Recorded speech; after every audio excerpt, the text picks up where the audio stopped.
Welcome to the Butterfly Effect. I'm Chris Horner, and this is Stage 9 of the Giro d'Italia 2021.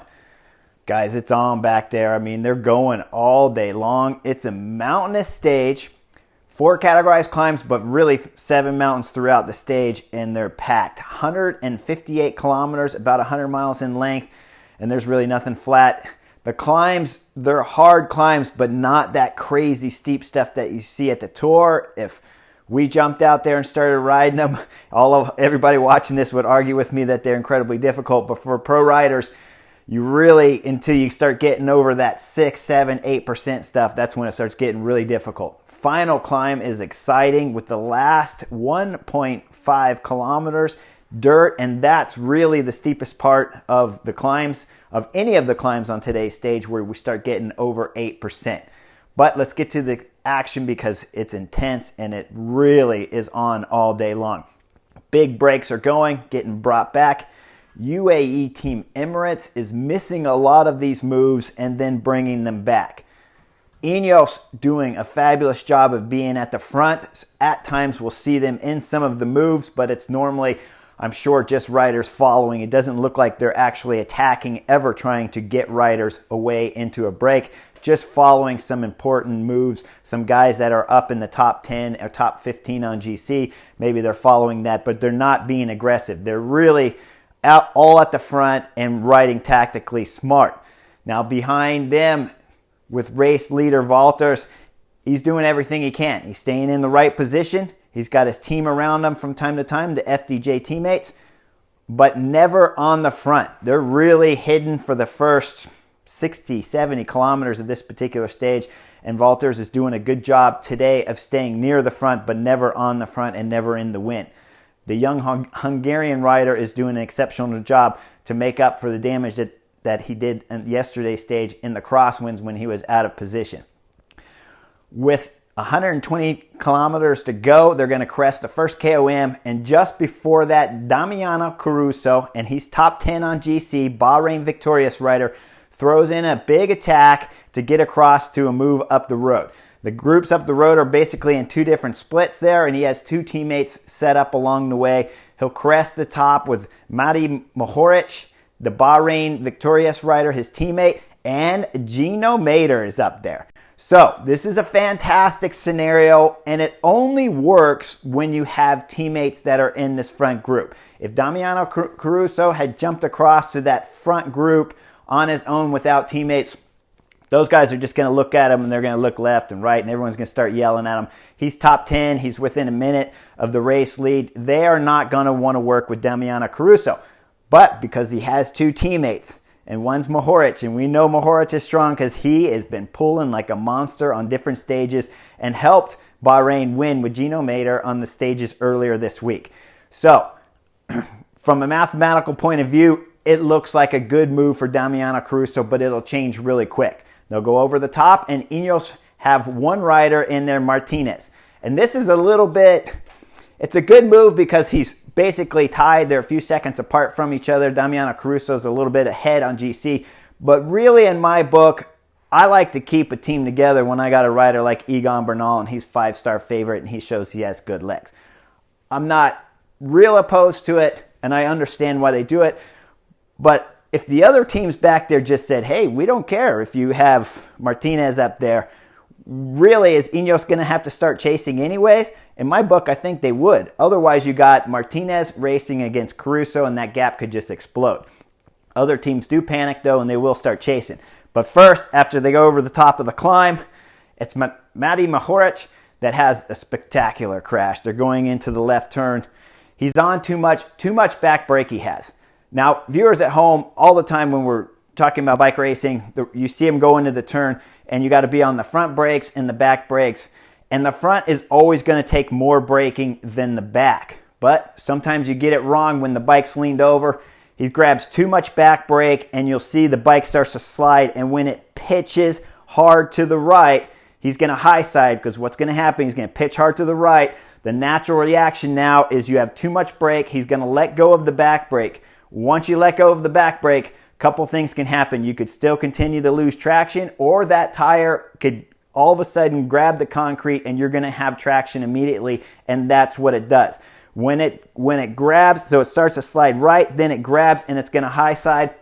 He starts to get ready to high side, gets it somewhat back under control, but now he's got the bike pointed straight at the inside curb there on the turn. He's going to hit that curb, and that's going to send him over the bars, destroy his bike, send it in pieces. He's going to hit his head, his shoulder, flip over onto his back, and that's going to be the end of his Giro. He had been having a spectacular Giro here, but clearly shaken up from the crash. We'll see him get up. He's resting on the guardrail there on the outside of the road. His bike's in pieces. Then we'll see him slide back down from the guardrail and sit on the concrete. That's a sign that his day is over. He's got some problems. Now, Bahrain Victorious do a great job. They get the ambulance there, and they're gonna make sure he's okay and send him off to the hospital to get him checked out. Beautiful job by Bahrain Victorious. I say this for one reason. When I was professional, I've had concussions. I got knocked out of the Tour de France. It is a normal reaction for a rider to just jump on the bike and keep riding, and it's a normal reaction for the team to hand you a brand new bike and just send you down the mountain going 80K an hour. So when you see a team take this precaution, it means it's a serious thing. The rider definitely needs to get looked after. So he gets sent off, he'll get checked. Now, the racing doesn't stop there just because the rider crashed. These are the pros, and we're full gas still all the way down this descent. UAE Team Emirates and Bike Exchange are all on the front at different times, chasing different breaks all day long. It will take till 90 kilometers to go in the race. We're talking 70 kilometers, 40 plus miles of racing up over climbs before a breakaway finally goes, and it's going to be 17 rider break. It's a massive size break, but no one in there is of real threat. The best place rider there is 5.5 minutes down, so there's no threat on general classification, and they're going to be allowed a 3.5 minute gap to run throughout the rest of the stage from 90 kilometers all the way until we see Ineos start chasing. Before Ineos gets on the front, it's FDJ, and to my surprise, they're doing a spectacular job. They have basically a full team there of 7 riders on the front looking after race leader Walters as best they can.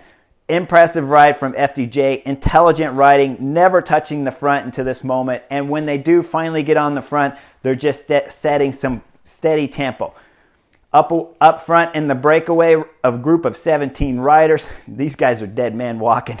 I mean, watching the whole time, no one's got any power. They don't have any real energy to just be rotating through and pushing hard on the pedals. If you have a group of 17 riders and they're given this kind of leeway from the FDJ team, if they were really strong, really working well together and with fresh legs, that group would be gone. You'd never see these guys again, and the gap would have been at least 5, 7, 8, 10 minutes. Instead, they're definitely tired from all of the efforts. Almost every one of these guys, I would bet, have been in 1 attack, 2 attacks, or 10 attacks throughout this particular stage. I saw a bunch of them myself, so it was clearly a hard day of racing for these guys in the break. Finally, near the end, it's going to be Simon Carr getting away with Bouchard, the AG2R rider. And behind, with 30 kilometers to go, it's Ineos finally getting on the front, starting to set some tempo and start to keep the break under control and bringing time back. Now, up front, Bouchard's going deep. He finally gets rid of Simon Carr with about 10 kilometers to go, but he's not completely free. He has still remnants of that group of 17. He's got about a 5 or 6 man group back there that's kind of chasing him and keeping him at about 30 seconds. And it's going to be Bowman that's going to jump across. When they go through the tunnel, they're going to come out of the tunnel, arrive on the dirt road, and he's just seconds behind Bouchard, and he's catching him. Now they'll come together with about a K or 1.2K to go from the line, and those two are doing everything they can because behind it's Ineos driving it. Ineos finally took over with about 5K to go with their team, and now they're trying to bring everybody back for the stage win and make some progression on the GC at this year's Giro. What I really noticed when they come out of the tunnel there, it's a spectacular show as Ineos is driving it, but it's Gianni Moscon that takes over when they hit the gravel road. This really surprised me right here because I thought it should have been Martinez that was really drilling it, and instead it's Gianni Moscon. And here's the amazing thing about Team Ineos. With the exception of the Bradley Wiggins, Chris Froome years where they just had an incredibly stomping team that just drove over everybody and destroyed dreams, now in the last 4 or 5 years, especially since Geraint Thomas had been winning the Tour de France, it's different guys that are coming to the front to save the day for their race leader. I did not expect it to be Gianni Moscon here. It should have been Martinez. I'm almost certain that would have been doing the bulk of this work. Instead, Gianni Moscon has just upped his level on these last mountains, and he is destroying the field here as he puts the hammer down in the dirt. They go under 1K to go. He's still on the front. Then, with about 600 meters to go, it's Alexander Vlasov, the Astana rider, that throws in the first attack amongst the favorites. He'll throw in a great attack, and then Egan Bernal will immediately counter, and he is flying. Only one rider can stay on his wheel, and that's Ciccone, the Trek Segafredo rider, who's upped his level of riding too at this year's Giro. He's staying on the Colombian's wheel. The Colombian finally catches the two breakaway riders at about 400 meters to go. Egan Bernal does not stop to stay high, and he accelerates again, throws it into the big chain ring. When he does, and he passes the two breakaway riders, the last riders left to keep him from winning a stage in a Grand Tour.